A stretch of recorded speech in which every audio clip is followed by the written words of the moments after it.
Students and viewers, welcome you on our channel grammar Ravi sir से। Students, हम लोग इन दिनों प्रीपोजिशंस पढ़ रहे हैं जो कि बहुत ही इंपॉर्टेंट चैप्टर है। इसकी इंपॉर्टेंस की चर्चा करना कुछ शब्दों में संभव नहीं है। तो दोस्तों, अभी तक हमने एट पर डिस्कशन कर लिया, ऑन पर कर लिया, ऑन टू पे कर लिया। आज हम लोग जो डिस्कशन करने वाले हैं वो है क्या, इन और into. It's a very important, बहुत ही इंपॉर्टेंट प्रीपोजिशन है और ये हमारा प्रीपोजिशन सीरीज का पार्ट 4 है। ठीक है स्टूडेंट्स, तो आइए जरा हम लोग बिना समय गंवाए इन और इनटू के यूजेस को समझते हैं। कहां यूज करना है, कहां नहीं करना है, कहां करना है तो उसमें बारीकियां क्या है। बारीकियों को समझने के लिए ये चैनल आपको बहुत मौके देगा। बहुत जगह पर आप इन डेप्थ की जानकारी आपको दोस्तों मिलने वाली है। ठीक है, और भी जो पिछले वीडियोस अपलोड हुए हैं आप देखें तो मैंने माइन्यूट से माइन्यूट चीजों को बाहर लाने की कोशिश की है, क्योंकि हमारा उद्देश्य एक कॉम्प्रहेंसिव स्टडी है, ना कि एक बिल्कुल बेसिक नॉलेज दे करके काम खत्म। ठीक है, तो दोस्तों आज हम लोग इन और इनटू को पढ़ने वाले हैं। साथ में हम लोग बिगिन के बारे में भी पढ़ेंगे। ठीक है दोस्तों, इन का प्रयोग आप बचपन से करते आ रहे हैं। बचपन से मतलब जब से आप इंग्लिश पढ़ते आ रहे हैं। ठीक है, बहुत ही कॉमन यूज है। लेकिन आज जो हम लोग पढ़ने वाले हैं वो ग्रामर इसका पढ़ने वाले हैं। क्या ग्रामर है इसका दोस्तों? ग्रामर कहता है कि इन का प्रयोग हम लोग बड़े स्थानों के लिए करते हैं। यानी ये एक प्रीपोजिशन ऑफ टाइम भी है, प्लेस है। ठीक है, प्रीपोजिशन ऑफ प्लेस। तो प्रीपोजिशन ऑफ प्लेस में ये कहता है ग्रामर कि जहां कहीं भी बड़े स्थान हो वहां पर उसके पहले हम लोग इनका यूज करते हैं। अब जैसे कि आई लिव इन दिल्ली, कलकत्ता, अब कोलकाता हो गया, और Mumbai.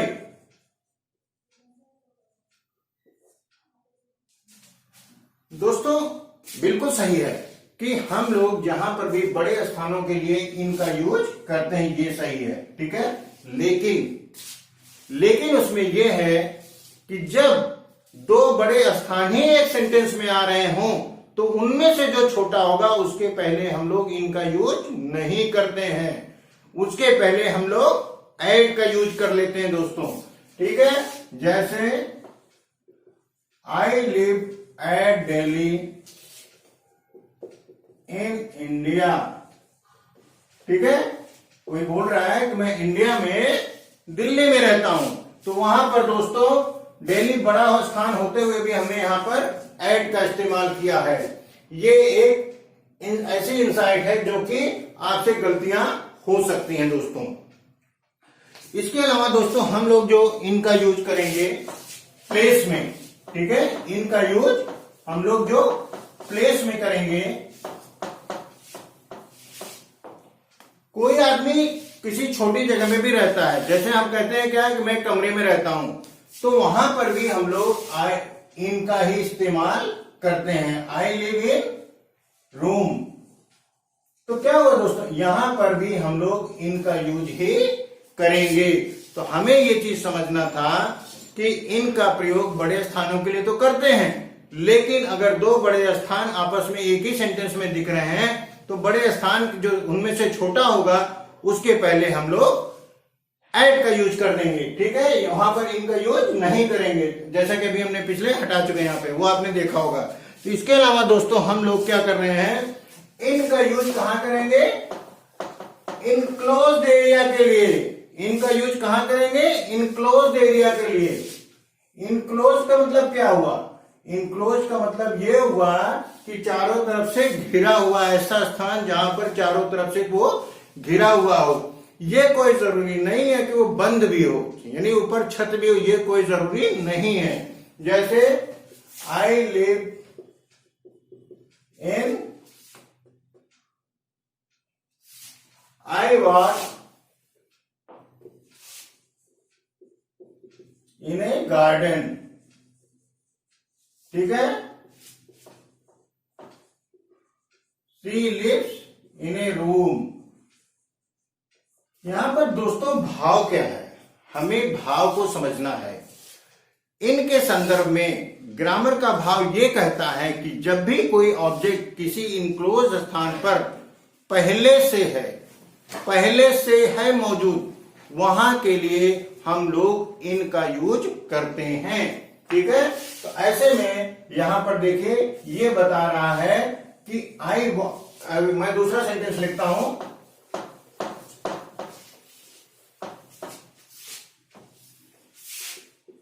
He is in the garden, ठीक है। Ram is in the hospital. ऐसे में क्या हो रहा है दोस्तों, ऐसे में क्या हो रहा है, ये बता रहा है कि वहां पर वो चीज ऑब्जेक्ट यानी मैं, यहां पर ये जो सब्जेक्ट है वो पहले से ही वहां पर मौजूद है, तो वहां पर हम लोग इनका इस्तेमाल करते हैं। दोस्तों इसी संदर्भ में हम लोग साथ में पढ़ते हैं इनटू का यूज, ठीक है।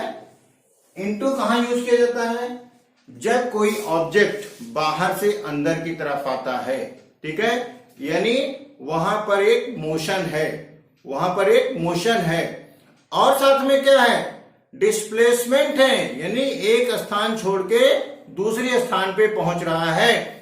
ऐसे केसेस में हम लोग इनटू का यूज करते हैं। यहां पर क्या इन डेप्थ है, क्या इंसाइट है, अगर कोई सब्जेक्ट, यहां पर मैं बात करूंगा कोई, जैसे आई am walking in the room होगा या इनटू रूम होगा, क्या होगा दोस्तों, यहां पर समझने वाली चीज है। I am walking in the room या I am walking into the room, ठीक है। क्या सही है, अभी जितना मैंने बात किया इनटू को लेकर के, दोस्तों मैं आपको बताना चाहता हूं कि जब डिस्प्लेसमेंट हो तभी इनटू का यूज करते हैं, भले ही मोशन हो, यानी मोशन एक सेकेंडरी चीज है, डिस्प्लेसमेंट को हमको काउंट करना है while using the into in a sentence. तो आप यहां पर देखिए, आई am walking in the room, मैं कमरे में टहल रहा हूं, यहां पर डिस्प्लेसमेंट नहीं है, ठीक है। He is sitting on the chair, sorry he is sitting in the chair, वहां पर कोई डिस्प्लेसमेंट नहीं है। ऐसे में जहां पर डिस्प्लेसमेंट नहीं होगा वहां पर हम लोग इनका यूज तब भी करेंगे जब मोशन भी हो, मूवमेंट भी हो, यानी, ठीक है। तो इनका यूज हम लोग स्थिरता के लिए तो करते ही हैं, जो कोई ऑब्जेक्ट वहां पर स्टेबल है, मूवमेंट है में है तब भी करते हैं, सब्जेक्ट हो, वहां पर डिस्प्लेसमेंट नहीं है, वहां पर डिस्प्लेसमेंट नहीं है, एक चीज दूसरी जगह शिफ्ट नहीं हो रही, वहीं के वहीं है। ऐसे में हम लोगों को इन और इनटू के यूज को गहराई से समझना चाहिए। हाँ दोस्तों, ये चीज आपके कॉम्पिटिटिव एग्जाम में बहुत ही इंपॉर्टेंट है। और क्या हमको समझना है दोस्तों, एक वर्ड, अब यहां इन और इनटू समझ लिया, अब जैसे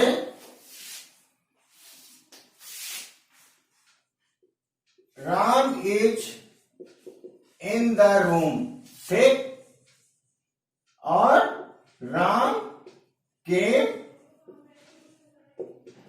इनटू द रूम, ये दोनों ही सेंटेंस आप अपनी जगह पर करेक्ट हैं। क्यों, क्योंकि यहां पर कोई मूवमेंट नहीं है और कोई चेंज नहीं, डिस्प्लेसमेंट भी है। यहां पर क्या है, मूवमेंट भी है और डिस्प्लेसमेंट भी है, यानी राम बाहर से अंदर आया। तो ऐसे में दोस्तों ये चीज हमें इन और इनटू को कंसीडर करना पड़ेगा, उन दोनों के आपस में जो बारीक अंतर है, जो बारीक अंतर है उस चीज को हमको समझना पड़ेगा। एक वर्ड है आता है, मैं इसकी भी चर्चा कर लेना चाहता हूं, इंटर, ठीक है। इंटर माने क्या होता है दोस्तों, आपने एक वर्ड देखा होगा रेलवे स्टेशन वगैरह पे, एंट्रेंस, है ना, या और भी किसी पब्लिक प्लेस पे। इंटर माने क्या हुआ है, प्रवेश करना, ठीक है। एंट्रेंस माने प्रवेश, यानी इस रास्ते से आप प्रवेश कर सकते हैं। तो दोस्तों जहां भी ये वर्ड मिले, ठीक है, जहां पर भी ये वर्ड मिले वहां पर अगर इनटू लगा है तो वहां पर सोचने वाली बात होगी। You have to review it कि ये सही है कि नहीं है। जैसे Ram entered into the room। एक दूसरा सेंटेंस है Ram entered in the room,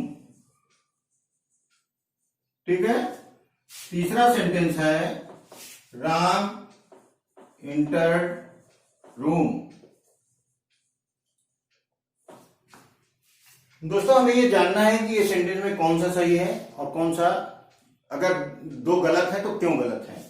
दोस्तों इंटर अपने आप में ऐसा वर्ड है जो कि प्रवेश करना को, मतलब अंदर जाने को मीनिंग होता है इसका, अंदर जाना, ठीक है। ऐसे में इनटू क्या हुआ, यहां पर जगह तो बदल रही, डिस्प्लेसमेंट तो हो रहा है, लेकिन ये अपने आप में वर्ड कंप्लीट है, उसके साथ किसी और प्रीपोजिशन की ऐड करने की जरूरत नहीं है मे के लिए, क्योंकि ये मे अपने आप में रखता है मीनिंग उसका, ठीक है। इसलिए ये इसका यूज यहां पर एक्सेस होगा। यहां पर अगर ये गलत तो इन तो कोई मतलब ही नहीं है, क्योंकि जब एक जगह से दूसरी जगह चेंज हो रही होती है तो हम लोग इनका यूज करते ही नहीं है। यहां पर ये भी गलत है। और इसका मतलब क्या हुआ, इस सेंटेंस में ना इन है ना इनटू है, तो ये क्या हुआ, सही हुआ। यानी इनटू यहां नहीं है, राम एंटर्ड द रूम, तब जाकर के ये सेंटेंस बिल्कुल करेक्ट है।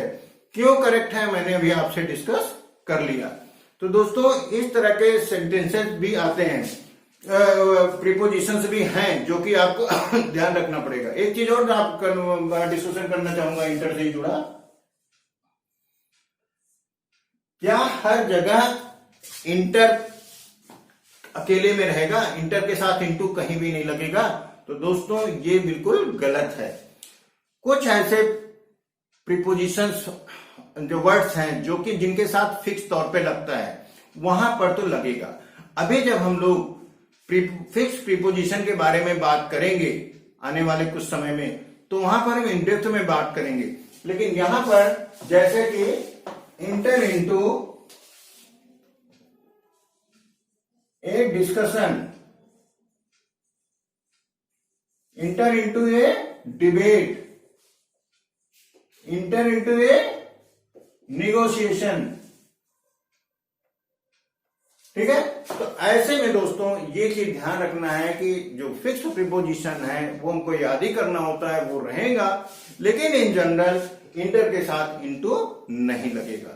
ये चीज आपको बहुत इंपॉर्टेंट रूप से समझनी है दोस्तों। तो मैंने इनके बारे में बात कर लिया, इन और इनटू के बारे में जो बारीक अंतर है वो बात कर लिया, इंटर के बारे में बात कर लिया।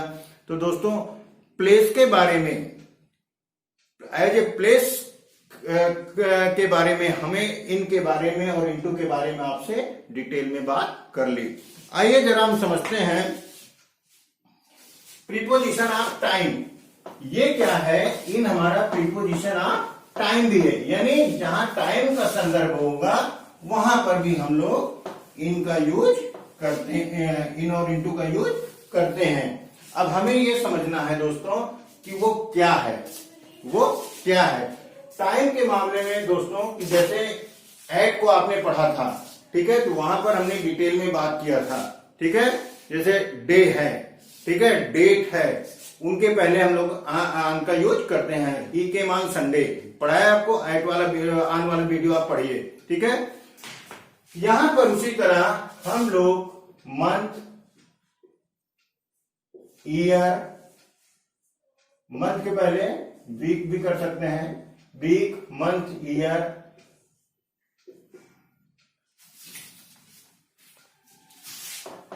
Decade,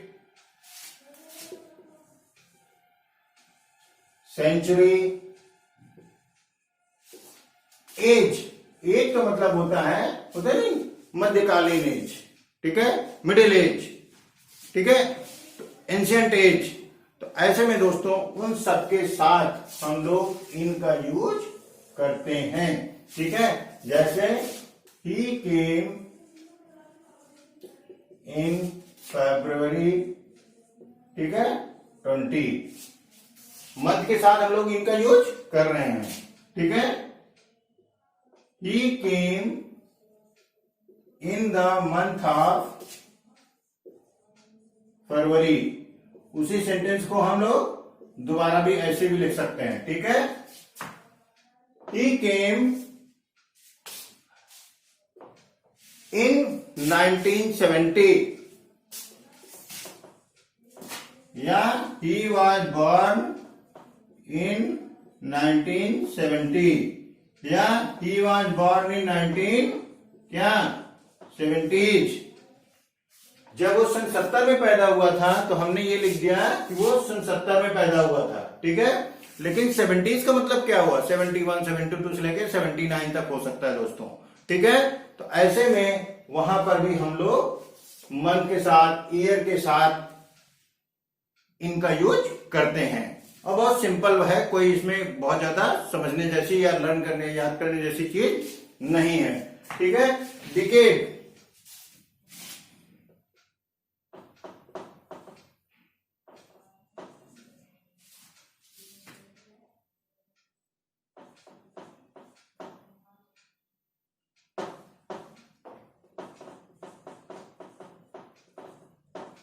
He was born in 20th century। तो दोस्तों यहां पर भी आप देखिए हमने सेंचुरी के साथ भी इनका भी इस्तेमाल किया है। Kings hunted animals in the ancient age, मैं लिखता हूं kings hunted animals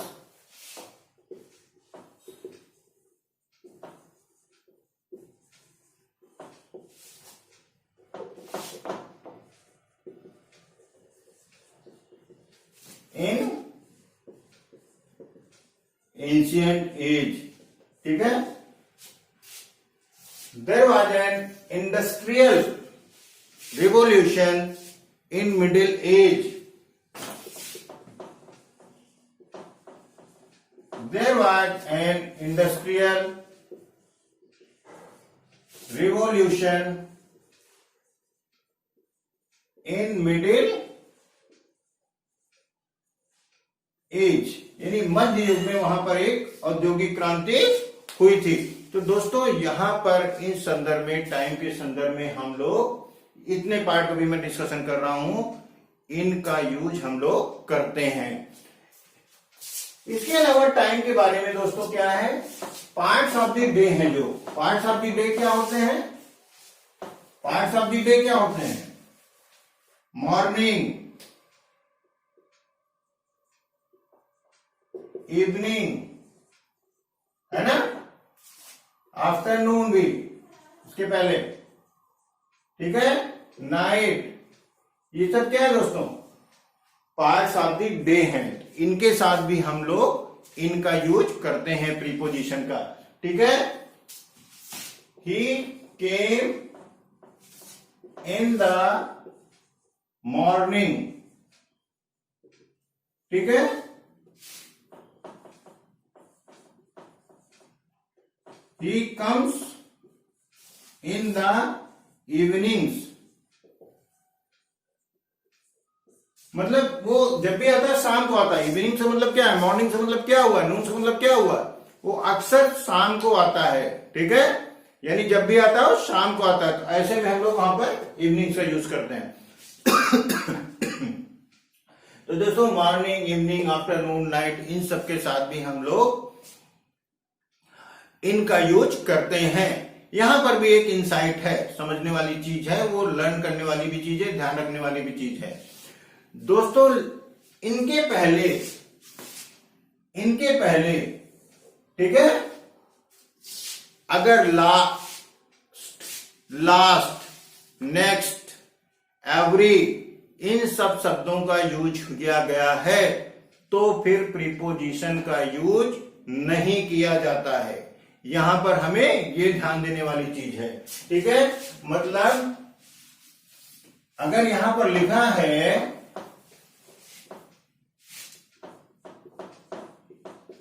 he visited DM office in last month. ठीक है, और अगर लिखा है ही विजिटेड डीएम ऑफिस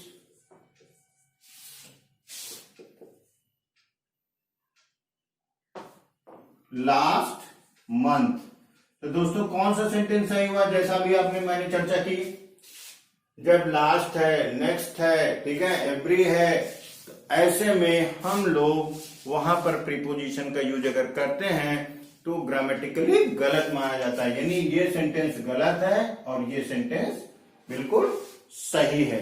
तो दोस्तों हमें ये चीज ध्यान रखनी चाहिए कि कहां पर कौन चीज फिट है और वही चीज दूसरी जगह जरा सा चेंज आने पर वो चीज वहां पर अनफिट बैठती है। तो ये प्रीपोजिशन में यही सब बारीकियां आपको कॉम्पिटिटिव एग्जाम में फेस करनी होती हैं। अभी जब हम एक्सरसाइज कराएंगे, हमने ऐड पढ़ा दिया, हमने ऑन और अनटू पढ़ा दिया, हम इन और इनटू पढ़ा रहे हैं। तो अभी दोस्तों हम एक एक्सरसाइज कराने वाले हैं इन 3 प्रीपोजिशन को, ठीक है। वो एक्सरसाइज प्रैक्टिस एक्सरसाइज होगी। ऐसे में क्या है, हमने सारी चीजों को एक ब्लेंड तैयार किया है इन 3 प्रीपोजिशन। बहुत सारे प्रीपोजिशन हो जाएंगे तो उसमें समझ पाना मुश्किल होगा या इतनी लंबी एक्सरसाइज हो जाएगी कि वो चीज को हम चेंज नहीं कर पाएंगे। अभी हमने 3 प्रीपोजिशन पढ़ा, उनके बारे में हम लोग एक प्रैक्टिस एक्सरसाइज करेंगे जो कि उन सारी चीजों को कवर करेगी जो चीज अगर कोई मिसिंग है, जो परीक्षाओं में पूछा गया है, या जहां पर बहुत ही ऐसी इंसाइट है, ऐसी बारीकी है जिसको कि हमको समझना बहुत जरूरी होता है, उसके भी हम प्रैक्टिस देंगे। तो दोस्तों वो एक्सरसाइज आपको बहुत काम आने वाली है, और कोई भी एक्सरसाइज हम कराएं उसको आप टेस्ट एक्सरसाइज ना समझ के प्रैक्टिस एक्सरसाइज लें, ठीक है। तो उम्मीद है दोस्तों कि इनके बारे में हम लोगों ने जितना पढ़ा अभी तक in terms of place, in terms of time, वो आपको काफी हेल्पफुल होगा। इसी तरह, ठीक है, today, tomorrow, yesterday, today, tomorrow, yesterday, इनके पहले भी प्रीपोजिशन का यूज नहीं होता है। अब दोस्तों फिर यहां पर क्या है, अब मुद्दा यह है कि क्यों नहीं होता है, क्यों नहीं होता है, ये चीज हमको यहां पर समझनी है। यहां पर क्या है कि जैसे आपको मैं बताऊं, लिखा है टुडे। हम लोग जब हिंदी में बोलते हैं, हम लोग जब हिंदी में बोलते हैं तो क्या बोलते हैं, वो आज आएगा, ठीक है। हम ये नहीं बोलते हैं वो आज पर आएगा, हम नहीं बोलते हैं वो आज में आएगा, हम नहीं बोलते वो आज को आएगा, ठीक है, या कल को आया था। हम बोलते हैं क्या, वो कल आया था, वो कल आएगा, ठीक है।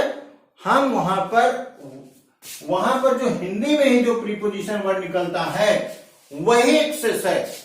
तो हम वहां पर उसके लिए कोई वर्ड अगर इंग्लिश में यूज कर रहे हैं तो क्या है, अनवांटेड वर्ड्स हुआ, ठीक है। ही केम टुडे, अगर कोई लिखता है ही केम ऑन टुडे, तो आपको क्या लगता है इस ऑन की यहां कोई जरूरत है, वो कल आया, वो आज आया, ठीक है, वो आज आया, या यहां लिख दिया यस्टरडे।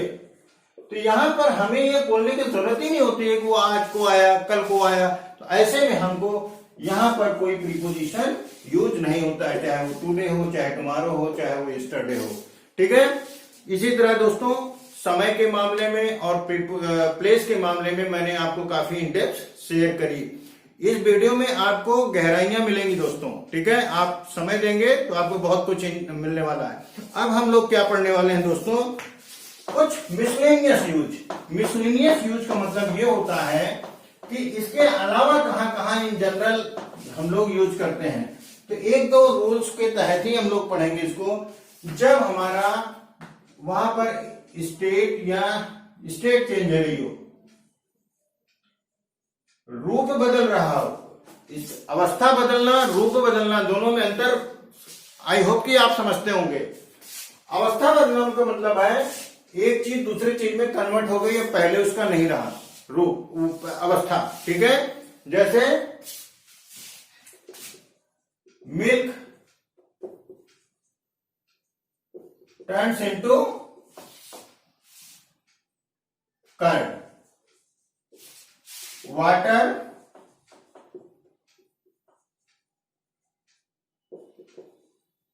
Turns into steam. तो ये क्या हो रहा है, मिल्क दूसरी अवस्था में जा रहा है, वाटर दूसरी अवस्था में जा रहा है। जब स्टेट चेंज हो रहा हो तो वहां हम लोग इनटू का यूज करते हैं दोस्तों, ठीक है, इनटू का यूज करते हैं। तो ये देखने वाली चीज है कि जहां पर स्टेट बदल रहा है, अवस्था बदल रही है, वहां पर हम लोग इनटू का यूज करते हैं। ये तो वह अवस्था वाली। रूप बदलना क्या होता है, जैसे हमने कहा कट दी बनाना इंटू 4 पार्ट्स या पीसेस, ठीक है। अब क्या है, बनाना यहां भी था, जब कट गया तब भी वो बनाना ही है, अवस्था नहीं बदल रही उसकी, रूप बदल गया, बड़े टुकड़े से छोटे टुकड़े, छोटे छोटे टुकड़े हो गए। इसी को यहां पर दोस्तों हम लोग कहते हैं रूप बदल जाना। मैं इसलिए आपको इतनी व्याख्या करके समझा रहा हूं कि कोई जरूरी नहीं है या जरूरी होता ही नहीं है कि इस टाइप के सेंटेंस सीधे एग्जाम में आ जाए। आपका एनालिसिस पावर बढ़ेगा जब हम इस तरह की चीजों को ढंग से व्याख्या करके बात करते हैं आपसे। तो वही मेन पढ़ाई है, वही मेन नॉलेज है दोस्तों, ठीक है। रटना तो जहां पड़ेगा वहां पड़ेगा, लेकिन जितना हमारी अंडरस्टैंडिंग बन सके किसी टॉपिक पर उतना ही अच्छा, ठीक है। अब ये चीज हो गई, उम्मीद है आप समझ गए होंगे हमारी इस कॉन्सेप्ट को। इसके अलावा हम लोग कहां यूज करते हैं, अगला टॉपिक पॉइंट क्या है, ही was dressed in red color shirt, ठीक है। ये स्थिति को बता रहा है, ये स्थिति को बता रहा है। ऐसे में दोस्तों जहां पर भी स्थिति की चर्चा की जाती है वहां पर भी हम लोग इनका यूज करते हैं, ठीक है। He is in good condition, he is in good condition, he is in bad condition, ठीक है। he is in debt, he is in trouble। ये सब क्या बता रहा है, ये सब किसी एक स्थिति को बता रहा है, टाइम बीइंग स्थिति को बता रहा है, कुछ काल के लिए आ जाने वाली स्थितियों के लिए, ठीक है दोस्तों। तो उम्मीद है कि जितना भी हमने ये इन और इनटू को लेकर डिस्कशन किया, हमारा फोकस इस बात पे था कि जो इनसाइट्स हैं एडवांस ग्रामर की वो चीज आप तक पहुंचे। तो उम्मीद है दोस्तों ये पॉइंट्स आपको काफी हेल्पफुल होने वाले हैं।